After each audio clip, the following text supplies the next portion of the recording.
Hello दोस्तों, नमस्कार। स्वागत है आपका हमारे चैनल मिस्टर हेमंत स्टडी पर। तो आज की वीडियो में हम संविधान से संबंधित कुछ प्रश्न समझने वाले हैं जो कि सभी हमारे कॉम्पिटिटिव परीक्षाओं में आते हैं। तो सर्वप्रथम हमारा पहला क्वेश्चन है कि सर्वप्रथम संविधान सभा की बैठक कब हुई। तो आप अपनी कॉपी में लिखते जाना। सर्वप्रथम संविधान सभा की बैठक कब हुई, पहला क्वेश्चन है। तो इसका उत्तर है संविधान सभा की प्रथम बैठक 9 दिसंबर 1946 को हुई। 9 दिसंबर 1946 को अपनी कॉपी में नोट करते जाना। अगला है संविधान सभा का अस्थायी अध्यक्ष किसे नियुक्त किया गया। संविधान सभा का जो अस्थायी मतलब स्थायी नहीं थे ये, तो डॉक्टर सच्चिदानंद सिन्हा को संविधान सभा का अस्थायी अध्यक्ष नियुक्त किया गया था। अगला है हमारा क्वेश्चन प्रारूप समिति। ये सबसे ज़्यादा क्वेश्चन आता है। प्रारूप समिति जो मेन समिति थी संविधान निर्माण में, जिसने मेन काम किया, उसके अध्यक्ष किसे नियुक्त किया गया या किसे अध्यक्ष बनाया गया। तो डॉक्टर भीमराव अंबेडकर को प्रारूप समिति का अध्यक्ष नियुक्त किया गया था। अगला क्वेश्चन है हमारा भारतीय संविधान को कब अंगीकार किया गया, यानी कि कब अपनाया गया। तो भारतीय संविधान को 26 नवंबर 1949 ईस्वी को मान्यता मिली। और इसमें एक क्वेश्चन और बनता है कि संविधान सभा को लागू कब किया गया। संविधान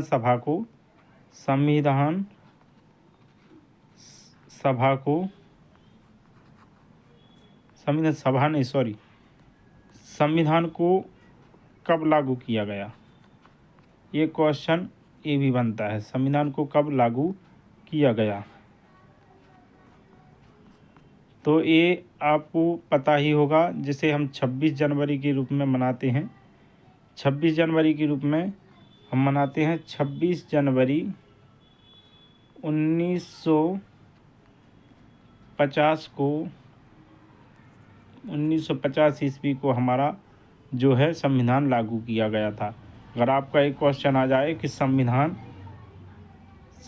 कब लागू किया गया था, तो संविधान 26 जनवरी 1950 ईस्वी को लागू किया गया था। तो अपनी कॉपी में ये भी नोट कर लेना। अगला क्वेश्चन आता है हमारा पाँचवा। भारत का संविधान भारत को किस रूप में वर्णित करता है। मतलब हमारा भारत किस तरह का है, संविधान किस तरीके से वर्णन करता है कि हमारा जो भारत है कैसा है। तो हमारा भारत राज्यों के संघ के रूप में है। हमारा भारत हर एक राज्य में मुख्यमंत्री होता है। हर एक राज्य का अलग अलग नियम भी है।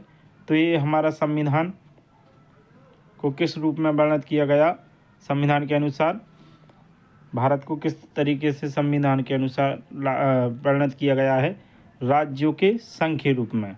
तो अपनी कॉपी में नोट करते जाना सभी। भारतीय संविधान के अनुसार अगला 6वां क्वेश्चन है, 6वां।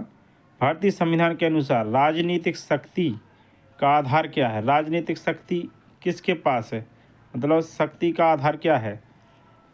भारत में जो चुनाव होते हैं किसके द्वारा होते हैं, मतलब कौन चुनता है भारत में। तो भारत की जनता इसका आंसर है। अगला क्वेश्चन हमारा है 7वां क्वेश्चन इधर है हमारा। भारत का संविधान भारत के लिए किस प्रकार की सरकार की व्यवस्था करता है। तो भारत का संविधान जो है संसदीय सरकार की व्यवस्था करता है। संसदीय सरकार की व्यवस्था करता है भारत का संविधान। तो ये भी अपनी कॉपी में नोट कर लेना। अगला क्वेश्चन है हमारा भारतीय गणराज्य का संवैधानिक अध्यक्ष कौन सा होता है? मतलब भारतीय गणराज्य है जो भारत में सभी राज्य हैं, उसका संवैधानिक अध्यक्ष कौन होता है संविधान के अनुसार? तो जब भी चुनाव होते हैं तो राष्ट्रपति शासन लागू होता है, तो राष्ट्रपति ही पूरे देश का मालिक होता है। ये तो आप सभी को पता ही होगा। तो आप इसका उत्तर है राष्ट्रपति। भारतीय संविधान के अनुसार गणराज्य का अध्यक्ष होता है राष्ट्रपति। अपनी कॉपी में नोट कर लेना। संविधान में वर्णित, अगला क्वेश्चन है, संविधान में वर्णित मौलिक अधिकारों की रक्षा कौन करता है? संविधान में हमारे जो मौलिक अधिकार हैं तो इसकी रक्षा कौन करता है? तो इसकी रक्षा जो है सर्वोच्च न्यायालय करता है। अगला क्वेश्चन है हमारा, मिनी कॉन्स्टिट्यूशन किसे कहा जाता है?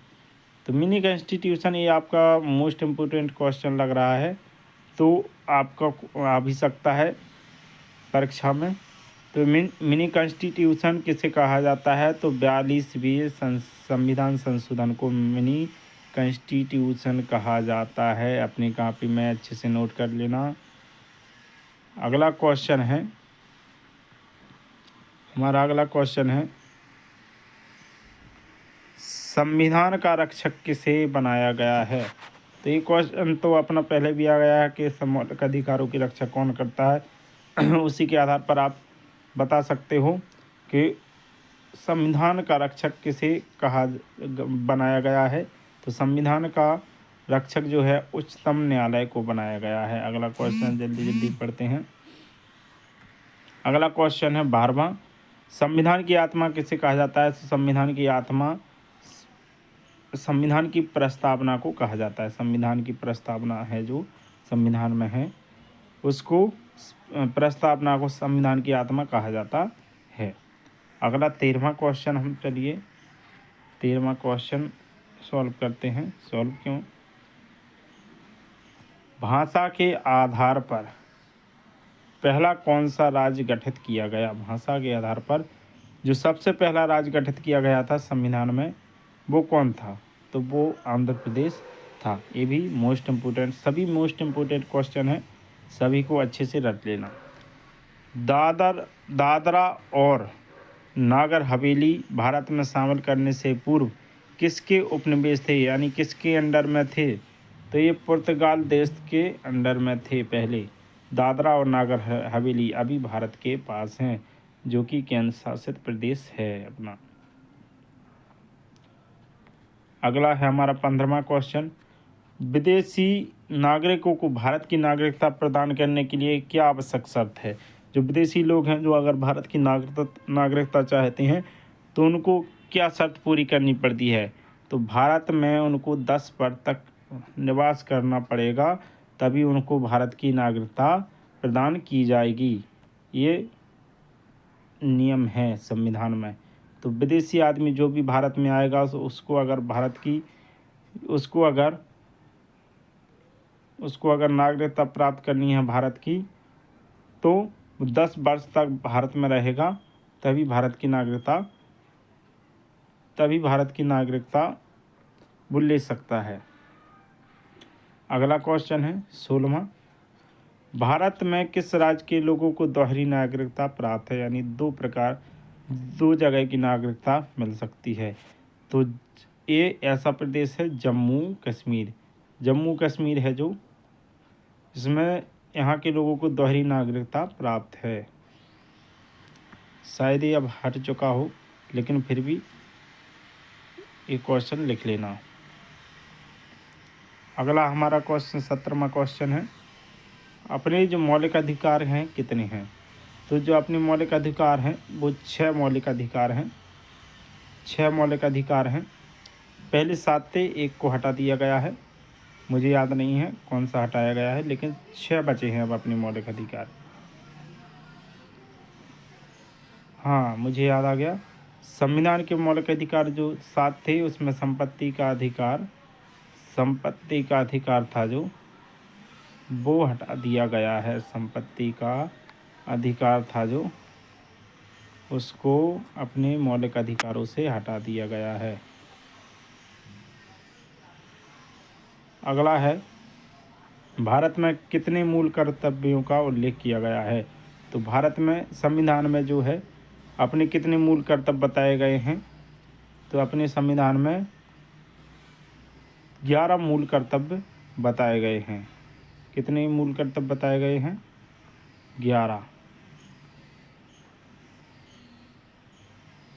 11 मूल कर्तव्य बताए गए हैं। अगला क्वेश्चन है हमारा, संघीय कार्यपालिका की शक्ति किस में निहित है? संघ की जो कार्यपालिका होती है उसकी शक्ति किसके पास होती है? वो तो हमारा क्वेश्चन है राष्ट्रपति, आंसर है राष्ट्रपति के पास होती है। अगला क्वेश्चन है, राष्ट्रपति और उपराष्ट्रपति के चुनाव संबंधी विवाद कौन सुलझाता है?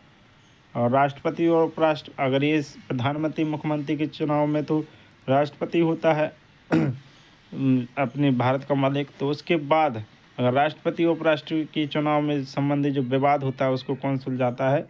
तो उसको सुलझाता है सर्वोच्च न्यायालय। अगला क्वेश्चन पे चलते हैं 21वें, राष्ट्रपति के चुनाव में कौन कौन भाग लेता है? तो राष्ट्रपति के चुनाव में संसद और राज्य विधानसभाओं के सदस्य सभी भाग लेते हैं। अगला क्वेश्चन है, भारत का सर्वोच्च सेनापति कौन होता है? तो भारत का सर्वोच्च सेनापति राष्ट्रपति होता है। अगला क्वेश्चन भी एक इसमें बन सकता है, भारत का पहला नागरिक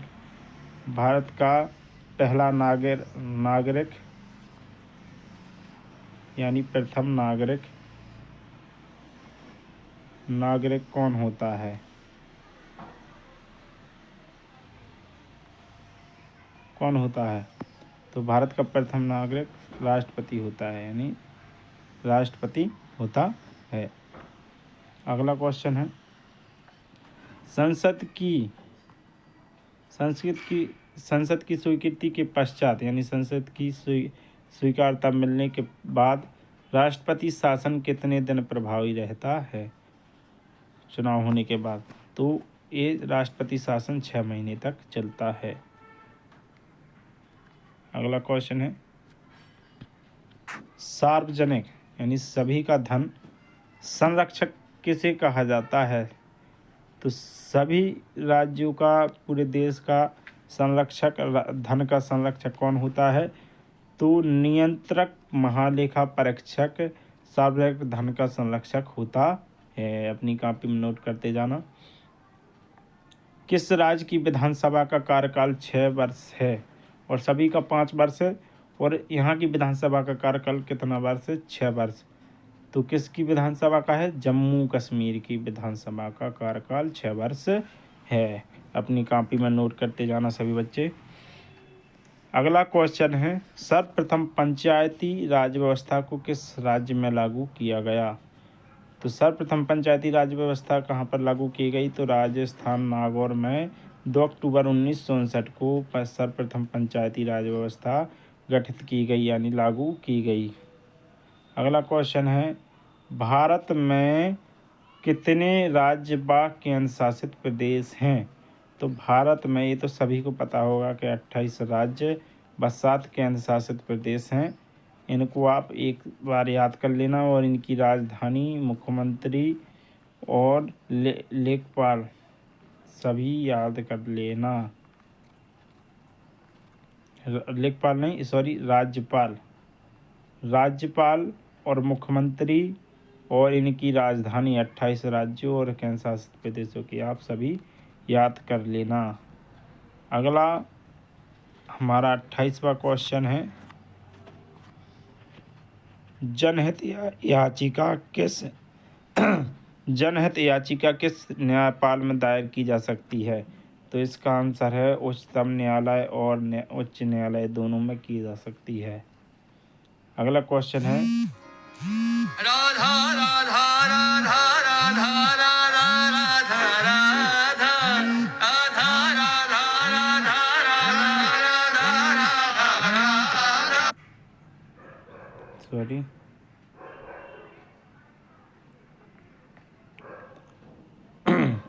अगला क्वेश्चन है, भारत में मताधिकार के लिए आयु की कितनी सीमा निर्धारित की गई है? तो भारत में मत अधिकार के लिए इसकी सीमा 18 वर्ष निर्धारित की गई है कि 18 वर्ष का व्यक्ति हो जाए तो वो वोट डाल सकता है। अगला क्वेश्चन है 30वां, भारतीय संघ की राजभाषा क्या है? तो अपन को भारतीय संघ की राजभाषा तो अपन को पता ही है कि हिंदी मोस्ट इम्पोर्टेंट भाषा है भारत के लिए। जैसे सभी देशों की अलग अलग होती है, अमेरिका की अंग्रेजी, भारत की अपनी हिंदी है, इसी प्रकार से भारतीय संघ की राजभाषा क्या है? हिंदी। अगला क्वेश्चन है, भारतीय संविधान का निर्माण एक संविधान सभा द्वारा कितने दिन में किया गया था? तो मतलब भारतीय संविधान को बनने में पूरा कितना समय लगा था? तो 2 वर्ष 11 माह 18 दिन का समय लगा था। ये तो सभी को पता होगा, लेकिन नहीं है पता जिसको तो वो अपनी कॉपी में लिख लेना। भारतीय संविधान को बनने में 2 वर्ष 11 माह 18 दिन का समय लगा था। अगला क्वेश्चन है, विश्व का सबसे लंबा लिखित संविधान किस देश का है? तो सबसे लंबा संविधान, सबसे ज़्यादा अक्षरों में लिखा हुआ संविधान किस देश का है? तो वो अपने भारत देश का ही संविधान है, सबसे बड़ा संविधान लिखित। अगला क्वेश्चन है, भारतीय संविधान में प्रथम संशोधन कब हुआ था? तो जो प्रथम संशोधन हुआ था 1951 ईस्वी में हुआ था। अगला क्वेश्चन है 34वां, भारत का पहला आम बजट 1992 में किसने प्रस्तुत किया था? तो इनका आंसर है पी.के. षणमुखम शेट्टी जी ने 1992 में भारत का पहला आम बजट प्रस्तुत किया था। अगला क्वेश्चन है, भारतीय संविधान में किस अनुच्छेद को संविधान की आत्मा के नाम से जाना जाता है? तो ये तो अपन ने क्वेश्चन पढ़ा है कि भारतीय संविधान को संविधान की आत्मा के नाम से जाना जाता है, लेकिन कौन से अनुच्छेद में यह वर्णित है? तो यह वर्णित है अनुच्छेद 32 में। अगला क्वेश्चन है 36वां, प्रधानमंत्री का सचिवालय किसके अधीन होता है? तो इसका आंसर है गृह मंत्रालय के। जो प्रधानमंत्री का सचिवालय होता है किसके अंडर में होता है? गृह मंत्रालय के अंडर में होता है। अगला क्वेश्चन है, भारत का मैग्ना कार्टा संविधान के किस भाग को कहा जाता है? तो भारत का मैग्ना कार्टा किस भाग में वर्णित है संविधान की? तो भाग 3 में वर्णित है। ये अपना कॉपी में नोट कर लेना। अगला है अपना क्वेश्चन 38वां, जब भारत स्वतंत्र हुआ उस समय ब्रिटेन के प्रधानमंत्री कौन थे और किस पार्टी की सरकार थी? तो ब्रिटेन में जो ब्रिटेन का अपने भारत पर जब अधिकार था और उसके बाद जब अपना भारत 1947 में स्वतंत्र हुआ, 15 अगस्त 1947 में जब अपना भारत आज़ाद हुआ, तो उस समय ब्रिटेन के प्रधानमंत्री कौन थे और किस पार्टी की वहाँ पर सरकार थी? तो वहाँ पर जो उनके प्रधानमंत्री थे क्लीमेंट एटली थे, और वहाँ पर पार्टी कौन थी? Labour party. जैसे अपनी यहाँ पर बीजेपी पार्टी है, वहाँ पर कौन सी पार्टी थी? Labour party. और वहाँ के प्रधानमंत्री थे क्लीमेंट एटली। अपने भारत के प्रधानमंत्री कौन है अभी? नरेंद्र मोदी। अगला अपना क्वेश्चन है, संसद के 3 सत्र कौन कौन से होते हैं? तो ये वेरी मोस्ट इम्पोर्टेंट क्वेश्चन है। संसद के 3 सत्र कौन से होते हैं? तो नंबर 1 है बजट सत्र, नंबर 2 है मानसून सत्र और नंबर 3 है शीतकालीन सत्र। ये तीनों सत्र हैं जो भारत की संसद के प्रमुख सत्र होते हैं, बजट सत्र, मानसून सत्र और शीतकालीन सत्र। अगला क्वेश्चन है 40वां, 2 बार राष्ट्रपति निर्वाचित होने वाले भारत के प्रथम राष्ट्रपति कौन थे? लगातार जो 2 बार राष्ट्रपति बने भारत के, वो कौन थे? तो डॉक्टर राजेंद्र प्रसाद। भारत के लगातार 2 बार राष्ट्रपति बने डॉक्टर राजेंद्र प्रसाद, और ये भारत के पहले राष्ट्रपति भी थे। और भारत के प्रधानमंत्री कौन थे? प्रथम प्रधानमंत्री, ये आप हमारे कमेंट बॉक्स में लिख कर जाना सभी। जो भारत के पहले प्रथम प्रधानमंत्री कौन थे? भारत के प्रथम प्रधानमंत्री कौन थे? ये कमेंट बॉक्स में आप लिख देना इसका आंसर। हम सिर्फ 85 क्वेश्चन करेंगे, इसके बाद अगले क्वेश्चन मैं आपको बाद में करवाऊँगा। भारतीय संविधान किस दिन लागू हुआ था? ये तो मैंने आपको पहले ही बता दिया है। भारतीय संविधान 26 जनवरी 1950 ईस्वी को लागू हुआ था। और ये इसकी प्रस्तावना जो है संविधान को कब अपनाया गया था, अंगीकार किया गया था, ये पहला ही क्वेश्चन था, आपको मैंने बता दिया है। अब चलिए 42वां क्वेश्चन देखते हैं अपन। तो राष्ट्रपति का अभिभाषण कौन तैयार करता है? तो अगर राष्ट्रपति भाषण देता है तो उसका भाषण कौन तैयार करता है? केंद्रीय मंत्रिमंडल इसका आंसर है। अगला क्वेश्चन है, कौन ऐसे राष्ट्रपति निर्वाचित हुए थे जिन्होंने कांग्रेस का स्पष्ट बहुमत होती हुए भी निर्दलीय उम्मीदवार के रूप में चुनाव में सफलता प्राप्त की? तो इसका आंसर है बीबी गिरी। उनके पास कांग्रेस का पूर्ण बहुमत था, फिर भी उन्हें निर्दलीय बिना दल के उम्मीदवार के रूप में चुनाव में सफलता प्राप्त की। उनका कोई भी दल के बिना दल के बनाए हुए उन्होंने चुनाव में जीत हासिल की। वो कौन थे? बीबी गिरी। ये अपनी कॉपी में नोट कर लेना, मोस्ट इम्पोर्टेंट क्वेश्चन लग रहा है, लग क्यों रहा है। अगला क्वेश्चन है, ऐसे राष्ट्रपति जो एक बार चुनाव में पराजित हुए तथा बाद में निर्विरोध निर्वाचित हुए, तो कौन थे ये? नीलम संजीव रेड्डी। नीलम संजीव रेड्डी। अगला क्वेश्चन है, भारत के कौन कौन राष्ट्रपति पूर्व में राष्ट्रपति के उपराष्ट्रपति के पद पर नहीं रहे हैं? और तो इसका आंसर है, भारत के जो कौन कौन राष्ट्रपति हैं वे पूर्व में उपराष्ट्रपति के पद पर नहीं रहे हैं। उन्होंने उपराष्ट्रपति का पद नहीं किया, डायरेक्ट उपराष्ट्रपति बने। कौन कौन थे? डॉक्टर राजेंद्र प्रसाद, फर्रुखदीन अली अहमद, ये एक ही नाम है, फर्रुखदीन अली अहमद, नीलम संजीव रेड्डी और ज्ञानी जैल सिंह। तो ये 4 लोग थे जो उपराष्ट्रपति के पद पर नहीं रहे, डायरेक्ट राष्ट्रपति बने। अगला 46वां क्वेश्चन है, भारत के प्रथम दलित वर्ग के राष्ट्रपति कौन थे? यानी सबसे जो दलित वर्ग होता है उसके राष्ट्रपति कौन थे? तो doctor KR. Narayan. KR. Narayan ये भारत के दलित वर्ग के राष्ट्रपति बने, दलित वर्ग से आते हैं ये। अगला 47वां क्वेश्चन है, भारत के किन 2 राष्ट्रपति की मृत्यु अपने कार्यकाल के दौरान हुई? अपना जब ये राष्ट्रपति थे तब इन कौन कौन से 2 राष्ट्रपति हैं जिनकी अपने कार्यकाल में ही मृत्यु हो गई? तो एक नंबर 1 थे जाकिर हुसैन और नंबर 2 थे फर्रुखदीन अली अहमद। ये भी नोट कर लेना। भारत के किस राष्ट्रपति का कार्यकाल सबसे कम रहा? सबसे कम किस राष्ट्रपति का कार्यकाल रहा? तो उनका डॉक्टर जाकिर हुसैन का, क्योंकि इनकी मृत्यु हो गई थी इसलिए इनका कार्यकाल कम रहा। अगला 49वां अपना क्वेश्चन है, राष्ट्रपति के पद पर सबसे कम तथा सबसे अधिक आयु में कौन आसीन हुए थे? पहले तो सबसे कम उम्र के राष्ट्रपति कौन थे? नीलम संजीव रेड्डी, इनकी सबसे कम उम्र थी, तब ये संविधान राष्ट्रपति नियुक्त हुई। और सबसे अधिक उम्र में आयु में आसीन होने वाले आर वेंकटरमण अधिक उम्र के थे, ये राष्ट्रपति बनाए गए। आखिरी क्वेश्चन है अपना 50वां, और बाकी के मैं अगली वीडियो में बताऊंगा क्योंकि वीडियो लंबी होने वाली है, इसलिए 50 क्वेश्चन ही करेंगे हम। अब तक कितनी बार राष्ट्रीय आपातकाल की घोषणा राष्ट्रपति ने की है? आपातकाल की घोषणाएं कितनी बार हो चुकी हैं अपने भारत में?